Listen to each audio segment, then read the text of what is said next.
कतऽ से हैं? कनी बाबा के चलिए टीवी खराब हो गया तो बजने छलखिन ठीक कर रहा है तो कह दिलिए ठीक। काल्हि कका के लिए खिसिया गेल तोरा पर? खिसिएते नहीं, रुपया नहीं कमा रहल छिए, कतौ नौकरी तोकरी नहीं भेट रहल छै तो लोग तो सब खिसियाइते रहे छै। तो लोग के लिए सुनै छाते? अब समाज में रहे छै तो लोग के बात नहीं सुनबे तो ककर बात सुनबे, क्यों किछ बाजि देलक। बाप रो बाप, फलमा के बेटा तो रिकॉर्ड तोड़ देलकै, 70,000 के रुपया महीना कमाई छै। बौआ तोर की भेल? एक ठमा कहने छी नौकरी के लेल। कते रुपया दै छ? कहलके 15,000 रुपया देव खेनाई पिनाई साथ में। हाँ तो सबके अपन अपन कपार होइ छै, कमाई छै। कनी अपनो ला नहीं सोचे छी तो माय बाप ला सोची ना बौआ। हम नहीं सोचे छी माय बाप के लेल। हमर एहि उम्र में हमर पिताजी कमा रहल ये तो हमरा कष्ट नहीं होइए। हमरा समाज कह तखने हम बुझबे जे हमर पिताजी के अब कमाए के उम्र नहीं छै। वो तो अपने माथा में टेंशन रहे और अहाँ सबके ताना तो और हमरा पागल कऽ के मारि देत। हम भाई की आइ तो खुश लगे छै। हाँ सैलरी एले आइ। तो पार्टी टार्टी देबही ने?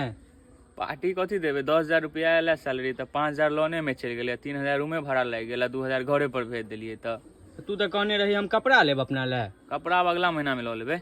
कपड़ा अगला महीना में पाई देतो, ओहिमे लऽ लेबै हम एकटा नीक कपड़ा नया वाला।